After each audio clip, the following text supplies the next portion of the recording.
So you ended up in Berkeley, and it's my understanding, I don't know how much of it is folklore or what, that you, during the drug culture of the 60s, you were out there saving souls. You were in India in the ashrams, taking Jewish people out and giving them the spark, giving them the inspiration to go and learn more.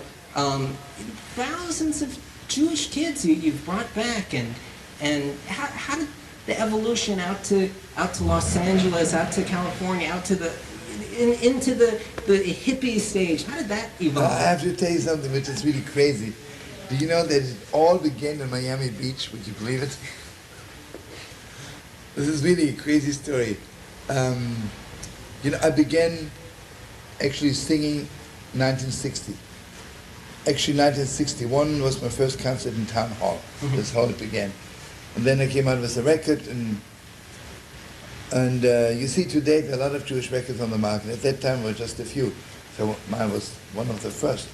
But anyway, about 1966 actually, I gave a concert in Miami Beach, and I wasn't married, and a couple comes up to me and says, "Hey, we would like you to meet our daughter. She is a professor of sociology at Berkeley.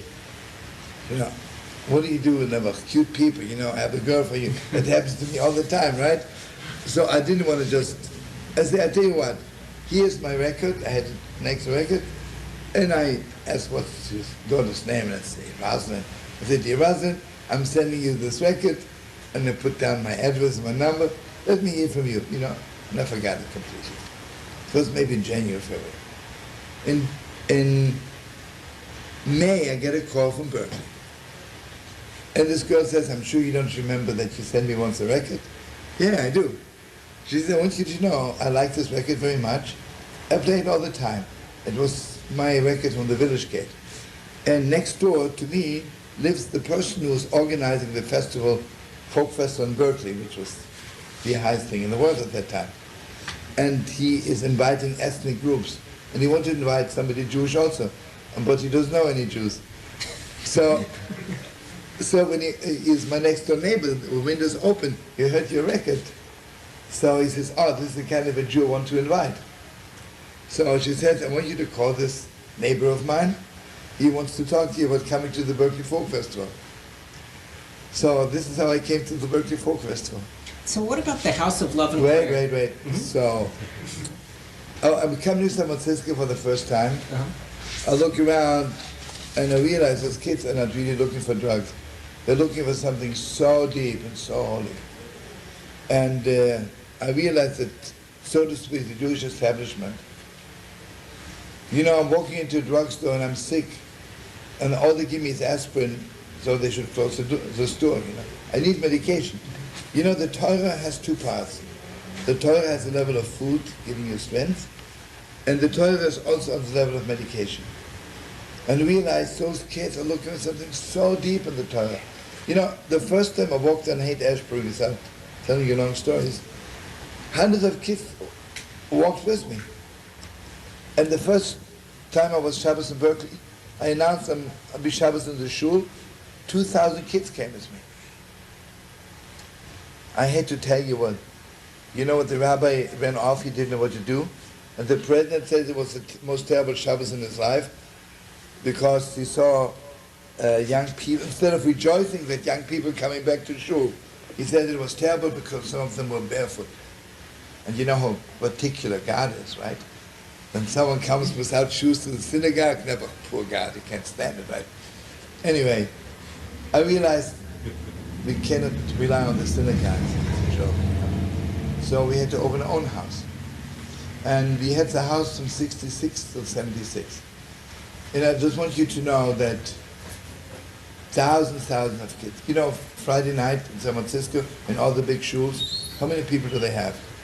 They have always 9. But they just shorten one sometimes. Mm-hmm. We usually had hundreds of kids, and they would have to come through the window to come in because it was so mob. And what the kids were looking for was something very deep, very holy, and very beautiful. and something which is mind-blowing. You know who came a lot of times Friday night? Tim Leary, who was at that time one of my best friends. And he was into LSD, right? And he would come a lot of times and he says, my whole life I'm looking to turn on young people without drugs. I haven't found it yet. But he says, I think you Jews have it. Your Shabbos seems to be like the strongest drug in the world. In Tim Leary's book Flashbacks, which is his autobiography, he talks a lot of, he goes through the whole history of that era, and he makes a veiled reference to what he calls a rock and roll rabbi. And he doesn't call you by name, but I don't know anybody else really that... No, it was very close to me. He told me that a lot of times when he takes LSD, he's putting on my record, and it fits. Usually when you take LSD, you cannot listen just to straight music, it's too way out, So it was a great honor that he says he's listening to my songs. Mm-hmm. But I want you to know, in the 60s, the whole drug scene was that kids want to get out of their shell. They look at their parents, and they see it's dead. People are married for 30 years and complete strangers. So there was a whole generation that really, really wanted to be close to each other. They really wanted to find a way. And sadly enough, we Jewish people, we had a chance to take over the world at that time. But I want you to know, I spoke at that time to all those great giants, so to speak. Not the super tough giants, so they're half giants. I told them we need new yeshivas, we need new schools, because thousands of kids are on their way back, and the yeshivas don't know how to handle it. They laughed in my face in the 60s, because at that time it wasn't in yet, the whole tshuva movement. All suddenly in the 60s, in the 70s they discovered it, and one great rabbi once said at a convention, because of us, meaning him and the rabbis, there's a tshuva movement. I said to his son, can you please tell your father my name? Despite people like your father, the tshuva movement is going so strong. And today, you see, what is Shmuel?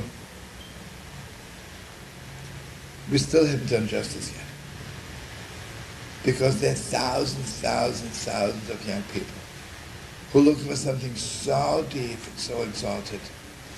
And see, we have it. The Torah has everything. I can tell somebody what's Shabbos, don't drive the car, then go to the beauty parlor, eat chicken soup, and read the Jewish press. That's Shabbos. Mm-hmm. So was the... But when someone wants something deeper, what do you want to say? Yeah. I'm trying to get some clarity on this. The 60s with the drugs and all that. So was it that you say that it was a time of searching, like a spiritual searching? Unbelievable, yeah. And that it was students of yours talk about that period as there was a light on at that time, like there was the light of Hashem was really shining deep. Shining deep, and that people were like blown out trying to create a vessel to catch it. That's it. You see, in the 60s, the light was strong, but we had no vessels. In the 70s, everybody was so desperate, there was no light and no vessels. And now, in the 80s and 90s, some of the light is coming back slowly. And I just hope people have vessels for it. Shlomo, we're going to break for a commercial, and we'll be right back, okay? What's the commercial? Have to say yarmulkes, right?